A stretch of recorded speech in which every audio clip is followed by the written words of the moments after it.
नमस्कार, मैं खुशी और आप देख रहे हैं पर्वत संकल्प न्यूज। अब हर खबर आप तक। तो चलिए नजर डालते हैं आज की बड़ी खबर पर। उत्तराखंड में सरकार चाहे किसी की दल की बने, विकास का पूरा दारोमदार केंद्र पर ही होगा।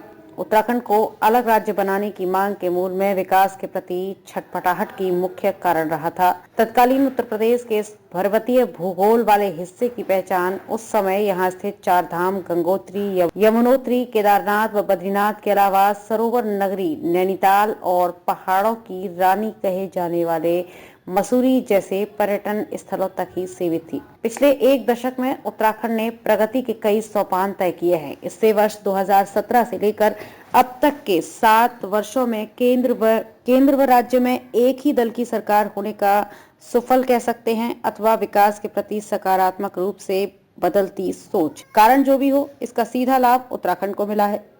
प्रधानमंत्री नरेंद्र मोदी उत्तराखंड आकर कई बार अलग अलग मंचों से इस बात को कह चुके हैं कि सदी का तीसरा दशक यानी वर्तमान दशक उत्तराखंड का है। निर्माणाधीन विकास परियोजनाएं, पर्यटन, तीर्थाटन, ढांचागत विकास, सड़क, रेल और हवाई संपर्क, औद्योगिक विकास, आपदा प्रबंधन के क्षेत्र में राज्य जिस तरह नए नए कीर्तिमान स्थापित कर रहा है, उस परिप्रेक्ष्य में निश्चित रूप से ये संभव भी है। इसके साथ ही ये भी सच है कि सरकार चाहे किसी भी दल की बने या गठबंधन की, विकास का पूरा दारोमदार केंद्र पर ही होगा।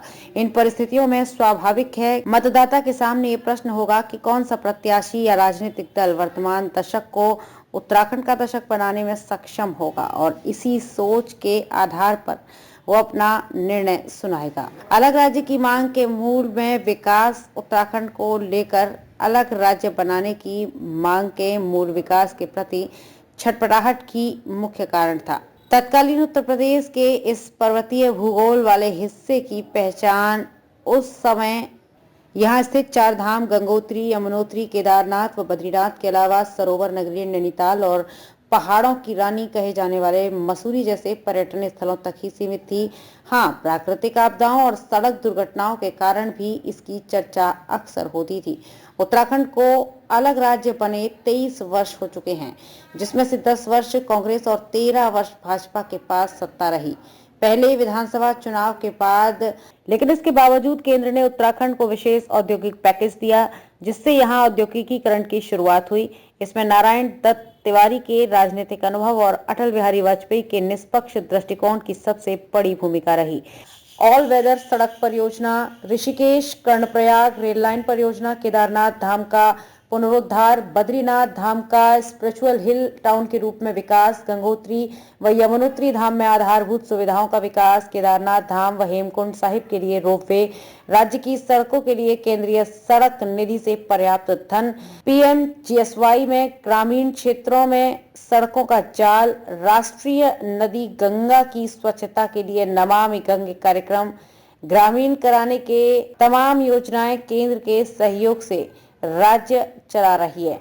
मानस खंड मंदिर माला मिशन लॉन्च किया है। इसमें प्रथम चरण में 16 मंदिर लिए गए हैं। मंदिर माला मिशन में शामिल मंदिरों तक श्रद्धालुओं की पहुंच आसान करने को शीघ्र ही राज्य के विभिन्न शहरों से काठ गोदाम के लिए रेल सेवा प्रारंभ होने जा रही है।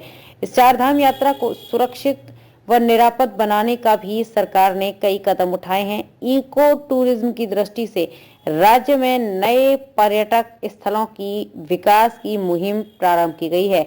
इसके पीछे मंशा पहले से स्थापित पर्यटन शहरों पर दबाव कम करना है। साथ ही पर्यटन के लिहाज से आधारभूत ढांचा विकसित करने पर भी सरकार का विशेष जोर है। 71.05% वन भूभाग वाले उत्तराखंड में वन्यजीवों का कुनबा खूब फल फूल रहा है। इससे राज्य को विशिष्ट पहचान भी मिली है। लेकिन तस्वीर का दूसरा पहलू भी है, और वो है वन्यजीवों के निरंतर बढ़ते हमले। राज्य में गहराता मानव वन्यजीव संघर्ष अब बड़ी चुनौती बन चुका है। खबरों में अब तक के लिए बस इतना ही। फिर होगी आपसे मुलाकात ऐसी ही एक और बड़ी खबर के साथ। तब तक के लिए नमस्कार और देखते रहिए पर्वत संकल्प न्यूज।